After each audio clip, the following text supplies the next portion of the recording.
conversation that we have named Words and Reality. My name is Stig Arild Pettersen. I'm an editor and head of communications at Store norske leksikon, the great Norwegian encyclopedia, as I had learned we call it in English. As you already know, Store norske leksikon has garnered both praise and criticism for its decision to change how our articles refer to the indigenous population on the American continent. While you will still find the entry Indians, as it is a word that a lot of people search for when looking up information, this article points to America's indigenous peoples. This was done already back in 2013, but as identity politics have become more important, some of the best clickbait for the press, not to mention, the debate suddenly took off to levels that we had never ever anticipated. And that happened just over the last few weeks, so several years later. So our goal here today is to shed light on why this was done and to get some perspectives on what this means, especially seizing the great occasion of a much welcomed visit from the United States and Canada on the occasion of the Nobel Peace Prize. A couple of weeks back, we at the Encyclopedia were very surprised to receive an email from the United States telling us that they had heard about the changes we had made to our articles and that they wanted to thank us while visiting Oslo. Some of us have, over the last hour, participated in a meeting upstairs, which we enjoyed a lot, and it will be remembered and appreciated for a long time, I think. So the question is, how do we strike the balance between the complexity of reality and the simplicity of words? That's what we do in an encyclopedia, and that's what we are here to discuss. And with me in the panel, I have Angela Bibbins, a lawyer working, among other things, on land rights, as I understand, and indigenous issues. Is that correct? Child welfare. Child welfare? For Indian children and families. And you work for the Water Protector Legal Collective. Yes. Welcome here. Thank you for having me. We also have Grand Chief Edward John from Canada. Welcome. Thank you. My co-moderator today is Stephanie Hope Smith, who has worked as a sacred cultural site conciliator and a court-rostered neutral mediator, and we'll get back to what that means. You worked, among other places, on Standing Rock, which I think a lot of people here have heard about. Mikkel Berg Nordli is a researcher of minority and indigenous studies at Oslo and Akershus University College and a topic editor for Sami history at the Encyclopedia. And Bjørn Ramberg, professor of philosophy at the University of Oslo, working, among other things, with language. And Erik Bolstad, chief editor-chief at Store norske leksikon. It's a big panel, so let's see how much we can cover in a short hour. I would also like to give a special welcome to some of other guests here today. Runar Myrnes Balto, who is a representative of the Sami Parliament, and Marianne Borgen, Mayor of Oslo. Thank you all for coming here. And I want to start with you, Angela, and with a question that sums up our event today. Does it matter what we call each other? Why does it matter to you whether people in an American context say Indian or Native American or any other word to try to describe you and your background? So first of all, thank you all for having us here.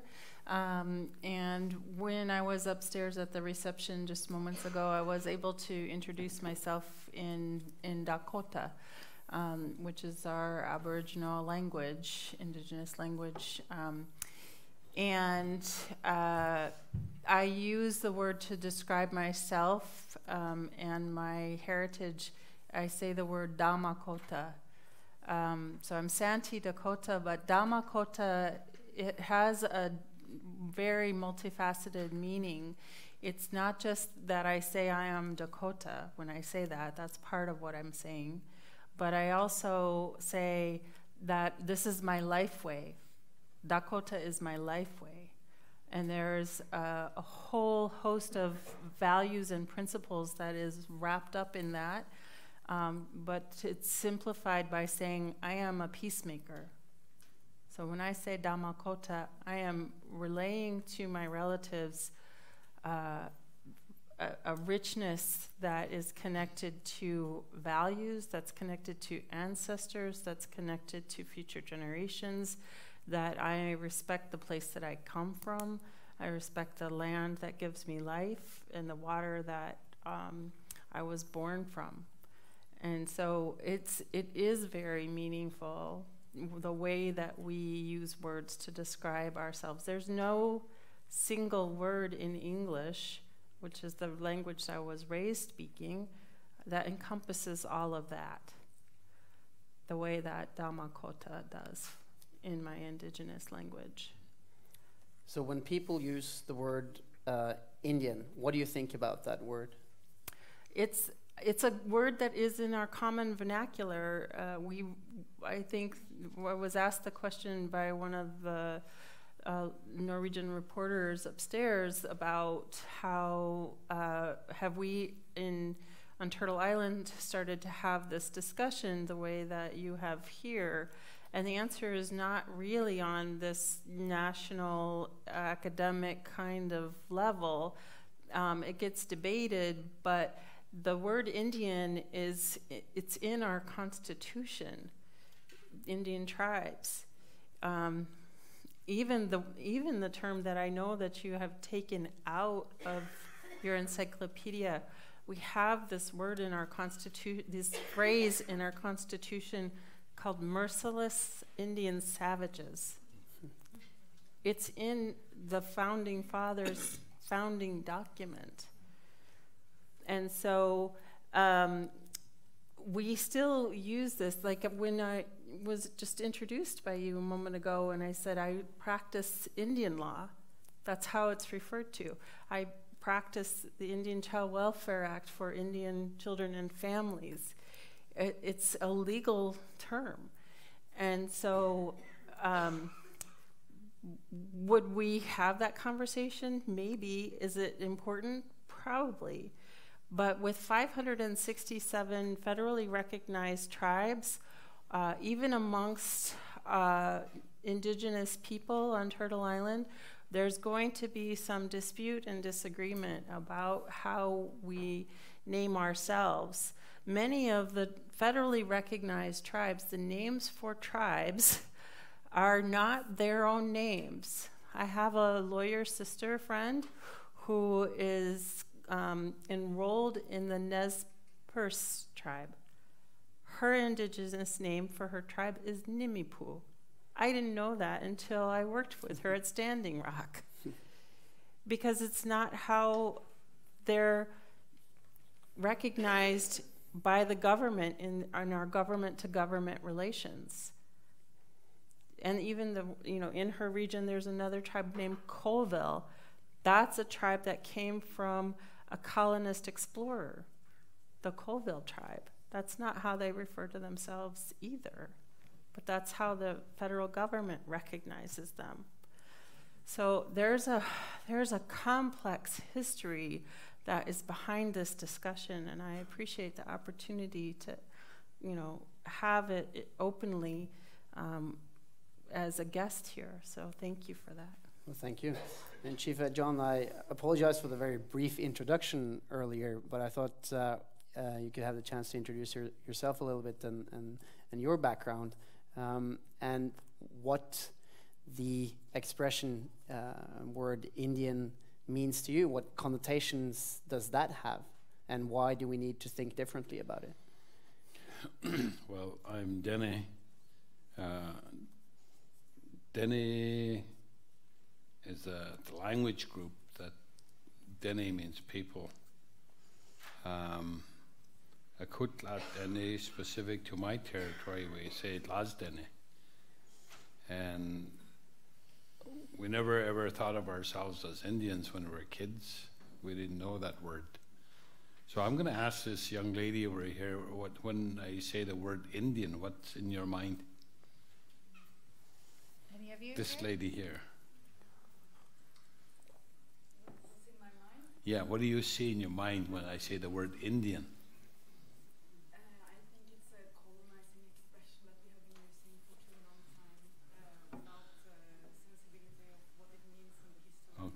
who do you see in the word Indian? What kind of people or person? In English or Norwegian? Well, whatever, it's still Indian. I think we all grew up, you know, we were kids and we were playing cowboy and Indian. That is how we grow up, and that has also been used as an argument, like kind of nostalgic. Okay, what does this Indian look like?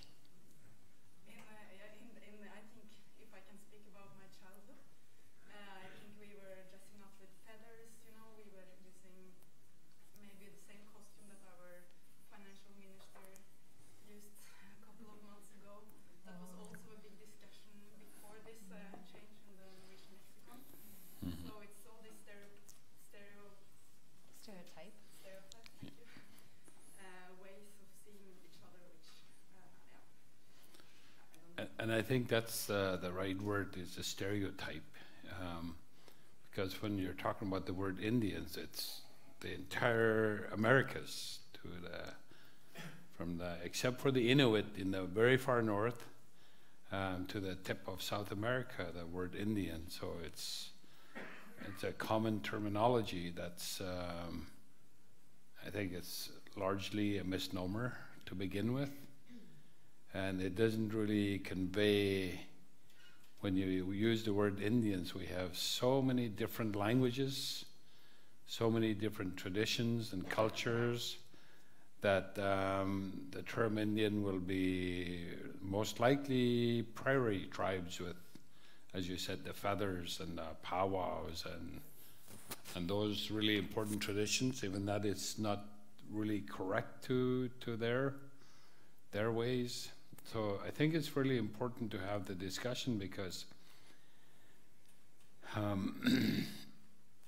what happens, I think, is that it becomes a shorthand for a lot of peoples. We say, from Canada, we say Europeans, but now we don't see anyone, we just see white people. And we don't know that they speak this language or they come from this land. And, you know, it's the general areas, right? But when you say the Americas, well, there's North America, but that's Canada and the US. There's Latin or Central America. Nothing Latin about Central America, by the way. South America, I mean, these are continents that we didn't give those names. There was someone else's names to basically to appropriate our lands from our peoples, and that's really been the history.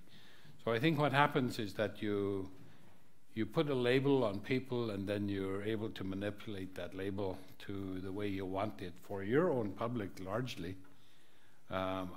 And for us, we have our own words, we have our own languages, we have our own traditions, and so we identify ourselves along those lines.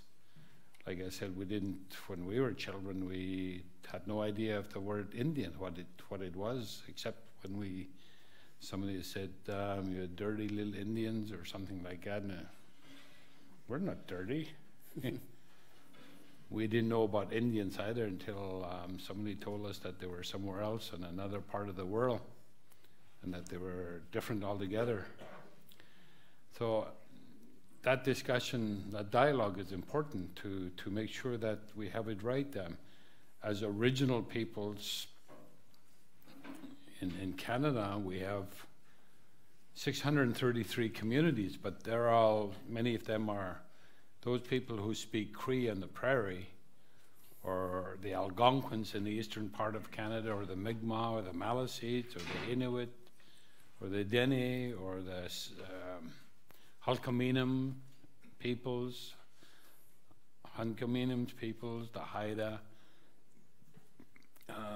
We see each other based on how we identify ourselves, and we talk to each other based on our respective knowledge of our neighbors and who they are and the language that they speak. So I think that's really the essence of what you're doing here, is looking at the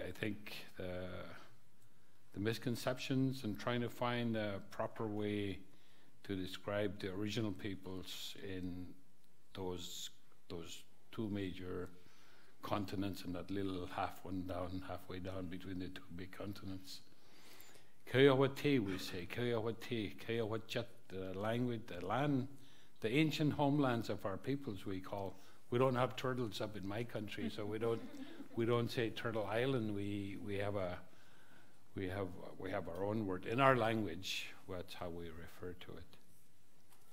And that's a really good transition to talk about not just how do we call ourselves and self-determination about our names and what we call our families and our communities, but also what do we call our places. And I guess I would like to ask some questions and just kind of generally to the panel about the importance of naming and calling your lands what you call your lands. And so maybe anyone want to start with that? The Sami experience in Norway as well, there are also these both experiences that have to do with what you call yourselves and the battle for calling yourself what you want and the majority calling you what you want to be called, but also as Stephanie mentions, the place names. How was that name part? What's the history of that here, Mikkel? Well, we have sort of our own versions of this Indian debate with the words Finn and Lapp, which for a very long time has been used as the exonyms, the names that the Nordic majority peoples and their states have used about us. Originally, well, the etymology is a bit unclear, but originally they were not derogatory, but they became derogatory. As we entered a darker period of Nordic history, the 1800s, where our people were treated more and more badly by the majority peoples and their states, these words that the majority peoples and the states used about us, Finn and Lapp, they were increasingly also words that we didn't appreciate. So at the worst part of this history, during the late 1800s, the early 1900s, the Sami movement began to discuss whether or not we should demand that we be called by our own names. We have different languages, but in most of these languages, in all these languages, our name for ourselves is somewhat the same. Sami, Sami. It has this very obvious common root, also connected to our country, Sápmi. Both in 1918 and 1921, in the international Sami meetings, there were statements made to the effect by the congregation that we wanted the states to start using our own words, our own name for ourselves. And something happened then, which I think is somewhat relevant for the debate we're having now about the words that academics use, because some people have been saying that academics should use words that reflect the current status of the language and contemporary language use, and not try to alter things. Of course, when you think about this a bit more, then that statement becomes a bit absurd, because by using the words that are currently being used, then you are also, as an academic, maintaining them and keeping them in use. So if you deny the people's, if you deny minority people's request to be talked about in the words they themselves choose, then you are effectively also keeping that tradition going. And what happened during this period, around 1918 to all the way up to the 1930s, was that one academic in Norway was actively lobbying against incorporating the word Sami in public documents and by state usage. His name was Just Kvigstad, and this became one of his. He was working very actively, writing letters to the ministries, to the government, to the parliament, and continuously working against adopting the name Sami for us in public documents. Eventually, though, in Norway we did in fact succeed in abolishing the names Finn and Lapp from public documents and official usage. In Finland and Sweden, things were a bit were not. In Finland and Sweden, the situation has been somewhat different. There, the words Lapp are still used to a larger extent than in Norway. But today in Norway, the words Finn and Lapp are generally used by people who have the intent of insulting, and we are generally called by our own name at least. But that's sort of an analogous story to the Indian, the word Indian in the Canada and United States. And let's get back to the place names in a tiny while. but Bjørn, I want to hear from you. You're not an indigenous issues expert by any means, I believe, but by no means. Though I grew up at Rykkinn. It's suburb of Oslo,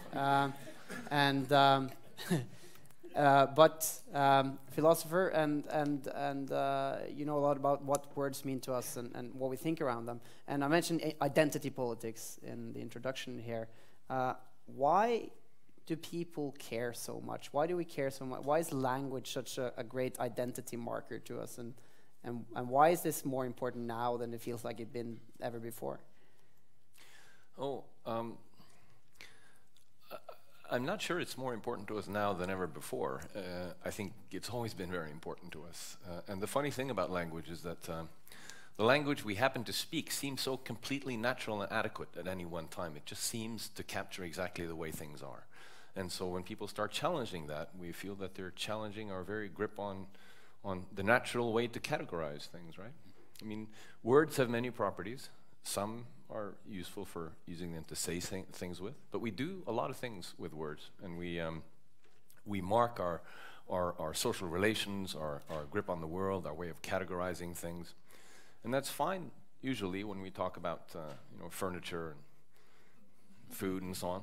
But when we categorize people, we should always ask, why is this a salient group? What kind of group are we constructing now? And most of that construction we do without knowing that we're doing it. It's just the language we're brought into. We learn how to use, and it marks the way the world looks to us. But it's easy to forget that we always do this from a certain position, from a point of view. We take a map not just to the geography and to the physical features of the world, but to the social reality.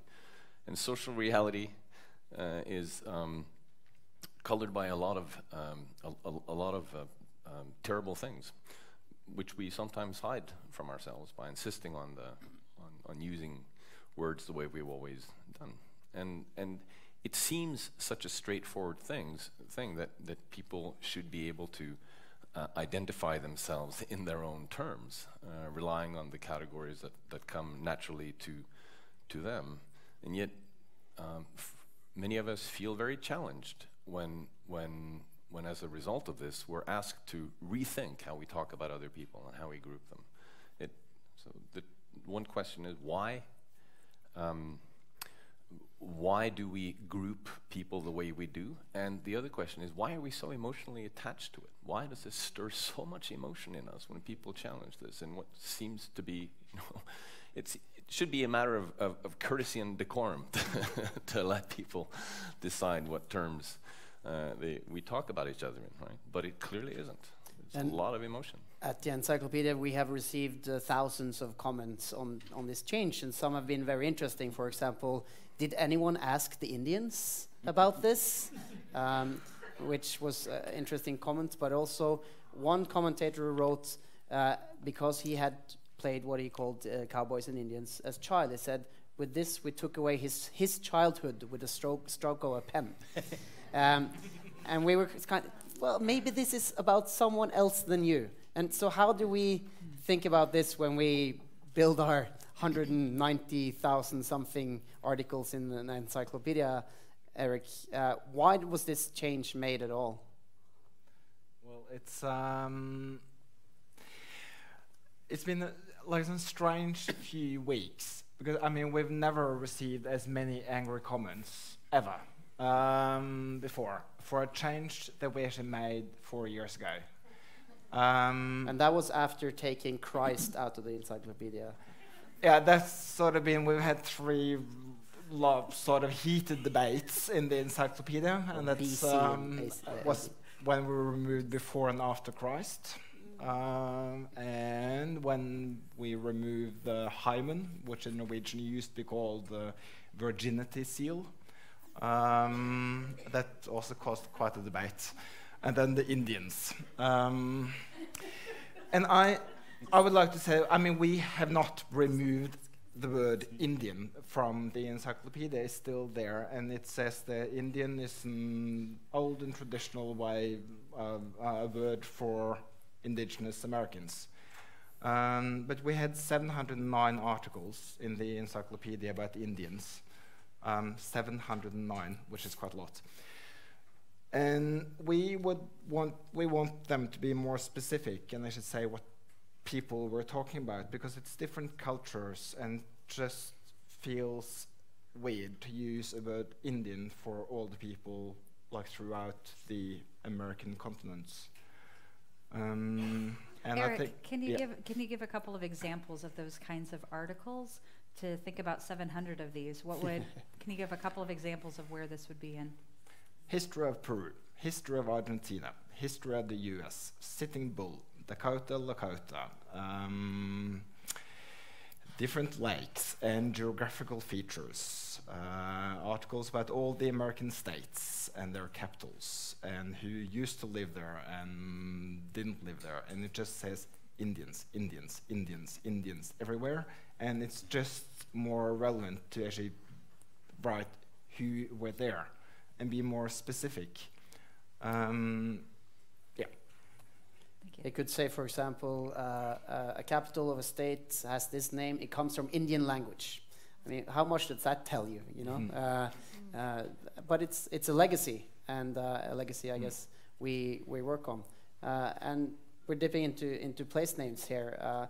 I know that it's been in the U.S. A battle for a place called in English Devil's Rock, Devil's Tower, yeah. sorry. And how does one approach these kind of questions? Because it is a different question from what people call themselves. But I think, is there a different way of thinking between European mentality of belonging to a place and indigenous thoughts about land and belonging somewhere? Could this be part of it? I'm sure Devil's Tower has a name that belongs to the people that live in the area. What happens is that we already have our names in our territory. What we've started doing now is putting those names on maps so that people could see it. You know, our lakes, all of a sudden, in a map, it's something different than what we call it, or our mountains, or the rivers, or the islands. We have an identity, we've used those for thousands of years, and somebody all of a sudden comes along. What if I came over here into Oslo and started changing your name here? So, Kayahojat, what are you going to think if I changed Oslo to Kayahojat? I don't think you're going to be happy. And I'll put it on my map, Kayahojat, and your map really doesn't count. You know, and I think that's, I really worry about that guy's identity about cowboys and Indians. You know, I mean, they lived in a mythical world as a kid, and it shouldn't really shape your future. I mean, you grow up out of that place at some point. It should anyway, so. Canadians, it's a construct. It's a legal, political construct. So who are Canadians or Americans? I mean, you use the word Native American. Well, let's talk about Americans. They're Japanese, they're Chinese, they're Russian, they're Norwegian, they're French, they're Italian, they're people from Africa, they're Indians, they're Taiwanese, they're Maori. But it's a legal construct. So you look at the usage of that. It's a legal identity, that term American or Canadian. But Indians, in some ways, because of federal legislation, or in Canada or the US, is a legal construct for a category of people. So I hear terminology like they're Italian Americans, or they're Chinese Americans, or I mean, that seems to be the way other people from other lands come into our lands and into our territories. And the terminology, even the term America, it's new. It's something that's new in our world. Somebody made up that name, made it after someone from over here somewhere. I have no clue who he is. But now those continents over there, they're Americas. Well, they're not Americas. Not in our world. On a map it is. Somebody made up that terminology as well to identify the lands. And then they forget about the fact that we have our own names for those lands as well. So it's a question of identity politics, you put, as you put it, and for sure, it's an ongoing struggle for the dignity of peoples, you know, and you know, we live with terminology, not of our making. We have our own terminology of our own making that we've inherited from our ancestors, like you have here. Now, would it be wise for people like me to come over here and start changing your history? I don't think it would be. I don't think you would accept it. Yeah, sure. So a couple of things, because of this issue of what I'm hearing is the issue of power in the way that things are named, and who gives the name, who, and what is the intention behind the power that's exerted in naming. And I mentioned earlier this term that was, it remains in our Constitution, merciless Indian savage. And so that, I think, can be clearly understood as a way to villainize us, that we have all over the years, I think both in north and south of the medicine line, Canada and the United States, been referred to as the Indian problem. I talked earlier today about how first they took our children. This is after the wars, right? The Indian Wars. So my ancestors were removed from what is now called Minnesota after the Dakota Wars in 1862, where President Abraham Lincoln, who's known as the Great Emancipator, signed a proclamation to hang 38 of my relatives in the largest state-sanctioned mass hanging in the history of the world. It occurred in Mankato, Minnesota. And so this kind of language, what's behind it is annihilation of our people, the dissemination of our culture. When they realized that they could not kill us, they took us and placed us in boarding schools and beat the Indian out of us, that they beat our language. We were punished for using our language. And when they realized that they couldn't kill us or beat us, they also attempted to breed us out of existence. And so that's why you have somebody on this stage, me, who looks more like you all in the audience. I'm Ieska. That's the Dakota word for mixed blood. It's not always in our culture. It's not always a good word. But I use it. I own that word because that is part of my history. It's part of the history of colonization that I reclaim it because it has another meaning, and it means translator.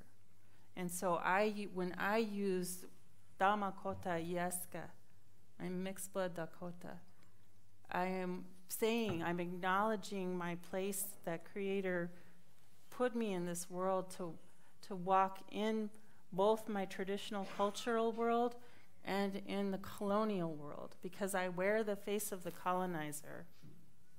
And I understand the complexity of that. I've spent a lot of time in my life understanding the complexity of my identity and my mixed history, that one part of my family tree wanted to erase another part of my family tree.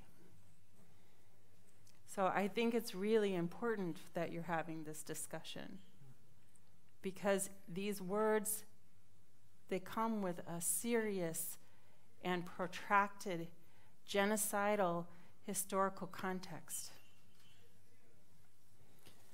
Mikkel, how does the battle for place names play out in Norway?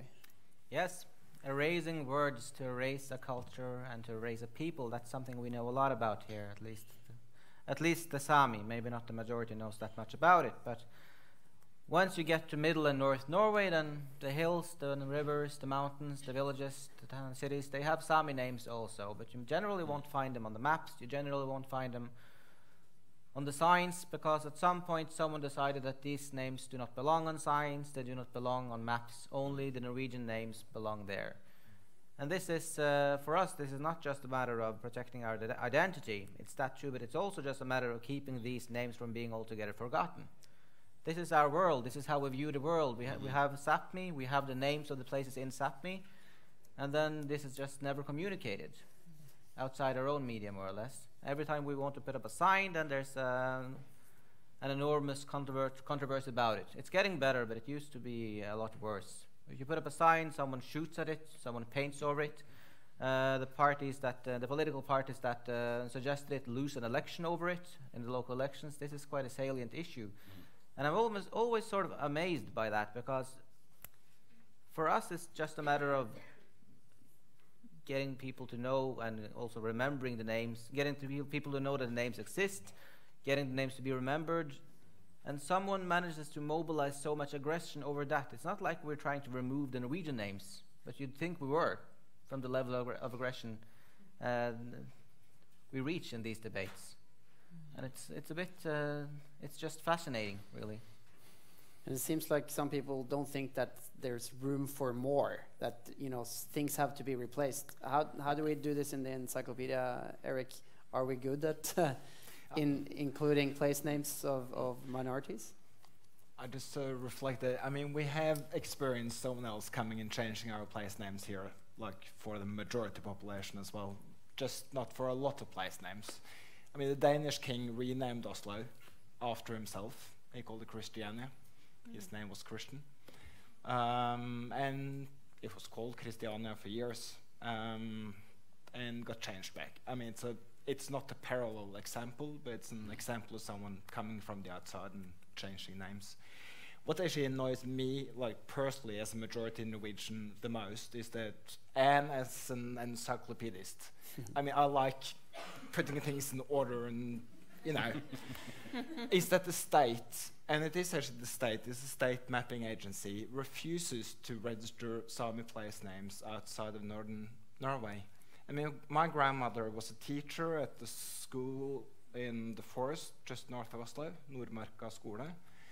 And I mean, she had students in her class that spoke Sami, some spoke Finnish, all those place names are just gone, which means that a really important part of like the history of Oslo and the history of the different ethnic groups that have lived here for a long time is just, it's not all gone, but a lot of it is gone. Now you're talking about Sami place names in Nordmarka, or am I misunderstanding you? A bit further north. That was a simplification. Okay. Yeah. Which is what language does, right? Which is what language does.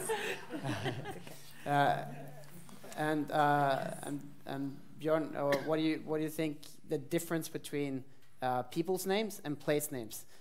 Is that something we're able to grasp? Is there a difference at all? And do you think there's a difference from a majority Norwegian point of view and for example, a Sami point of view from what you understand?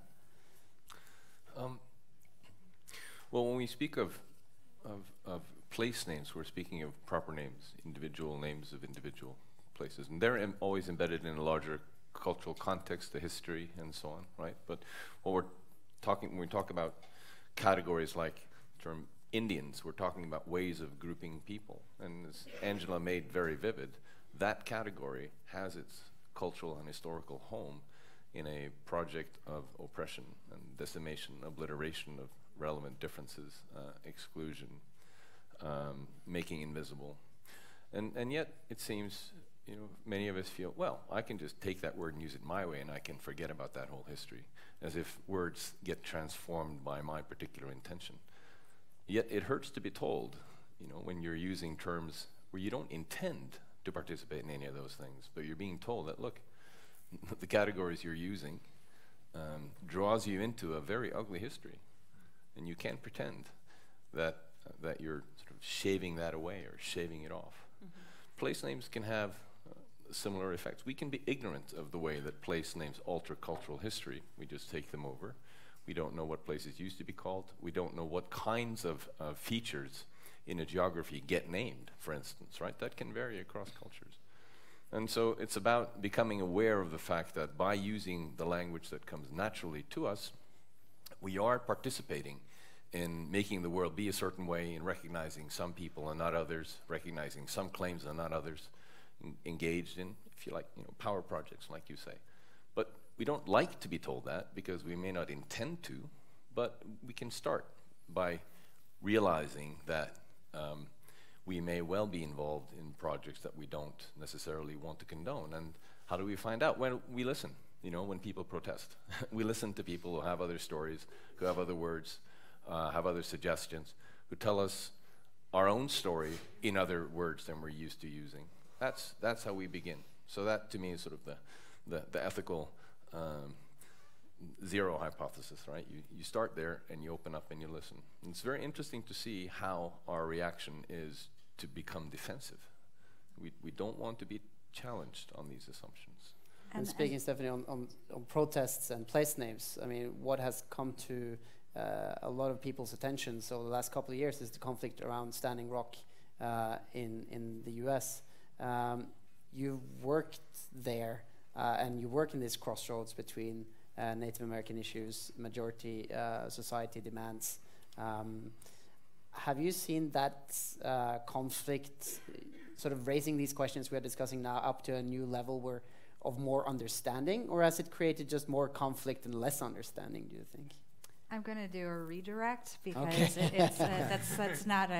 that's not how I would describe that. So I don't represent anyone, and this would be a much better question back to Angela. I do not speak for Lakota people or those who are at Standing Rock. I served as a volunteer mediator during part of it, but obviously Angela has a much better position for that, and I'd like to defer to her if that's possible. Thank you. So also, because I was not raised in my culture, it's only been in the last 15 years that I have connected, found my indigenous family. My dad was living in Yankton, South Dakota. When I was a first-year law student, I found him. And it's been a long journey of reconnecting, and my journey led me to Standing Rock through invitation of some relatives in Denver where I live, to go there and then to be of some support and provide legal assistance to the water protectors. So those of you may not have been at the reception upstairs. What I did as one of the founders of the Water Protector Legal Collective is that I ran a law office out of an army tent for 10,000 people in a war zone for 6 months. And I say that with the utmost humility and with a servant's heart to do that. To be asked to do that by my relatives was a great privilege. And so what I saw as a white passing indigenous woman is that all of the horror stories of racism and abuses of power were just right there in front of my face every single day. And no amount of my white passing privilege was going to intervene to change the course of what happened. And that my relatives at Standing Rock are still being followed by the police. The brutality is still being perpetrated upon my relatives who have more. I mean, we're talking about melanin, biology, the skin tone from one individual to another. This is the most superficial thing, in my opinion, on which we should be perpetrating acts of brutality and violation of human rights. So when I get a call in Denver that my sister has been pulled over to the side of the road by a Mobridge police officer, that her niece and nephew are in the car, they're teenagers, they're terrified. She's asked to get out of the car. They bring in 2 more state troopers and local police. They tear the car apart. Now the drug-sniffing dogs are here, and they're looking for contraband. The kids are on the side of the road for 2 hours, and then they're taken to the police department and interrogated for another 2 hours. And in the end, she's issued a citation for not having displayed her license plate on her car properly. And I have to be the one on the other end of the phone to tell her that if they had a reasonable, articulable suspicion that illegal activity was afoot, that gives them enough probable cause to get you out of the car and search the car, to get you from the roadside to the police department, and to interrogate you without the assistance of counsel for as long as you're willing to submit to that, unless you just sit there quietly. And that's only if you know your rights. So this is the perpetration of this violation, this genocidal assault that continues on our relatives every day, in and around reservation towns, in cities. The very day that I left to come here in my town, a 19-year-old relative from Pine Ridge, South Dakota, was shot and killed by a sheriff's deputy.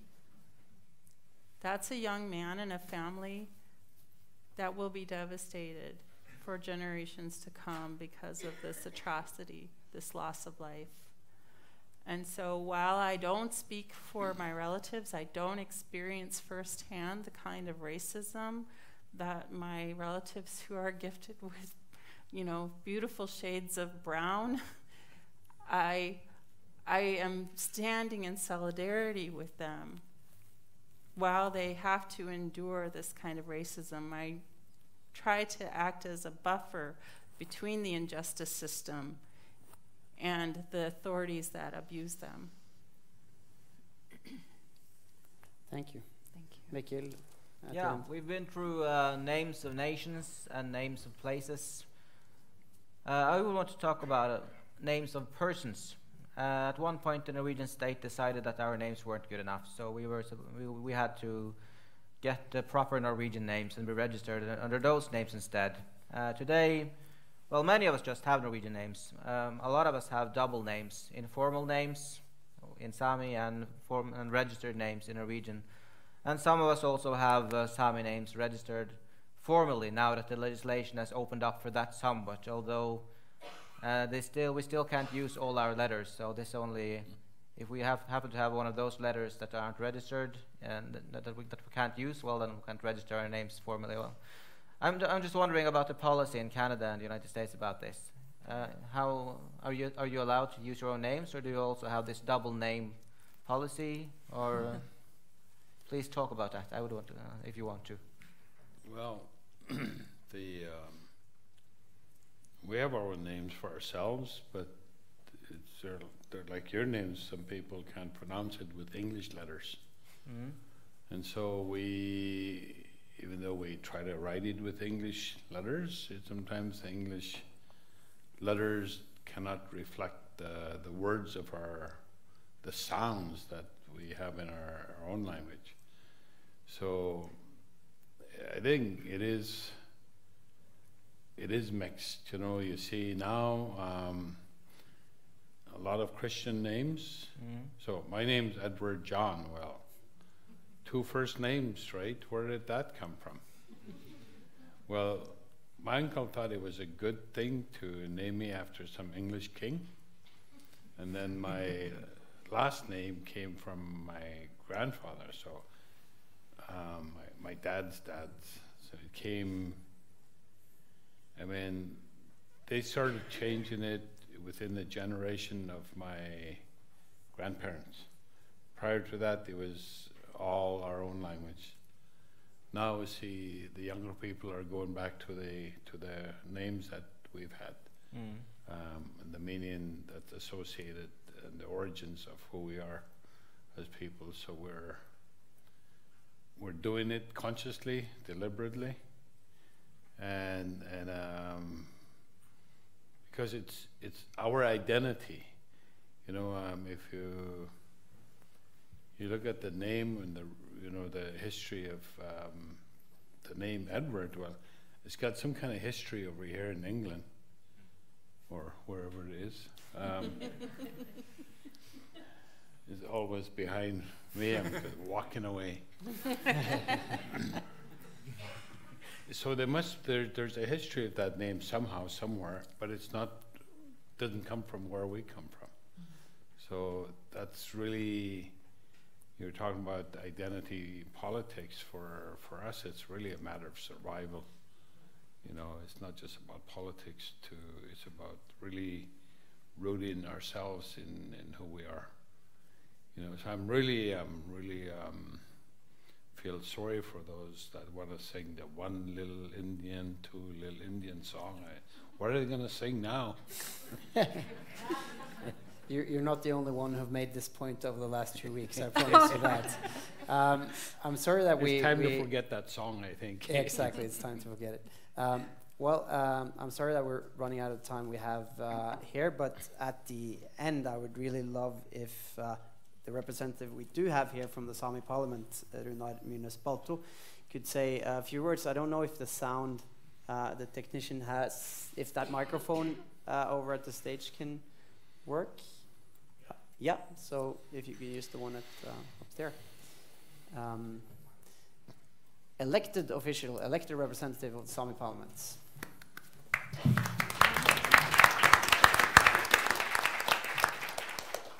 Thank you very much. I have the great privilege of being able to greet you from the Sami Parliament, and especially to bring greetings to Angela Bibbins and Chief Edward John, who've come here to Oslo and who have given us wonderful perspectives today from your point of view.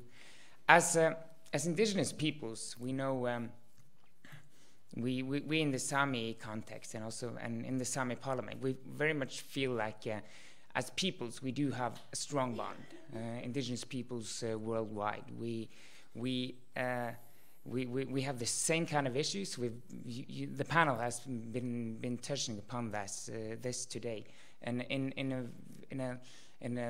many ways we have a shared history of colonialization. We have issues that are very similar. We have place names. We have issues of representation and etc. So we already have a strong bond with each other when we work internationally and cooperating and trying to build up this framework of international indigenous rights. But sometimes we also get this crossover when we need to work nationally in our own countries with each other's issues. And there are a few examples these last years.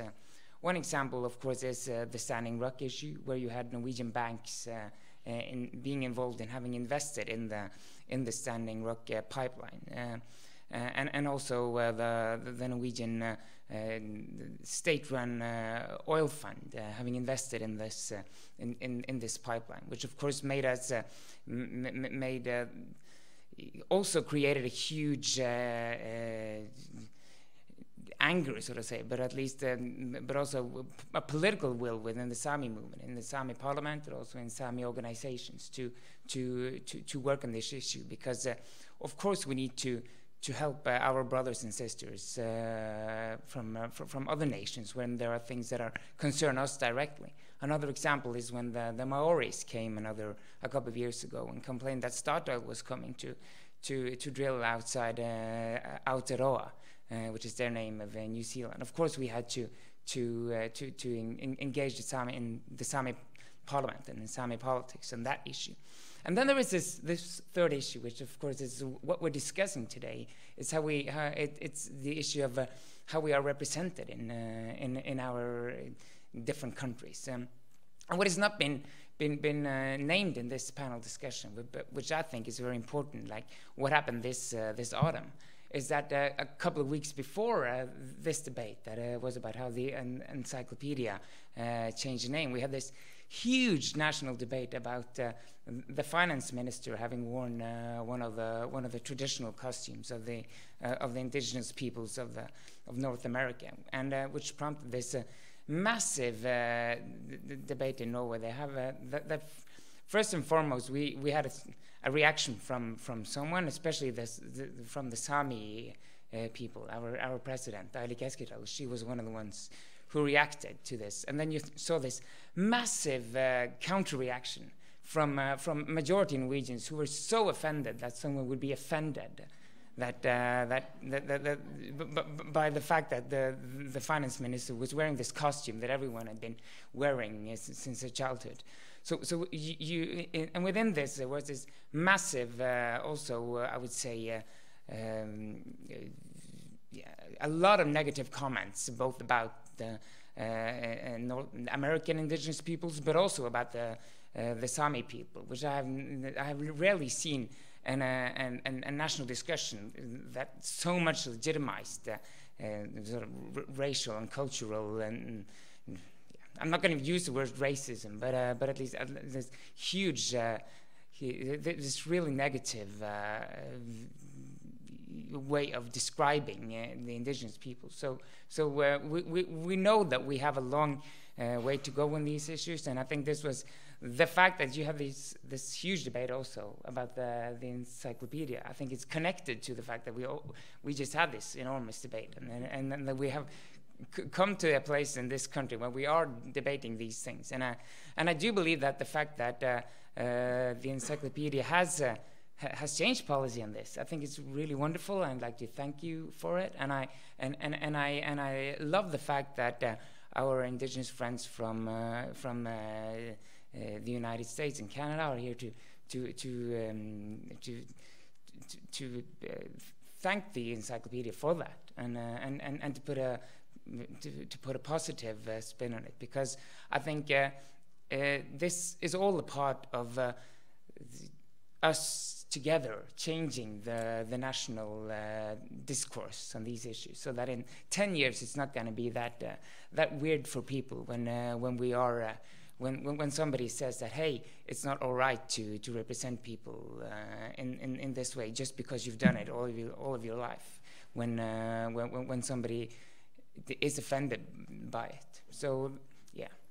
So I would like to thank you all, thank the panel, and also I feel positive about the future. We just need to have these discussions time and time again. Thank you. Thank you so much.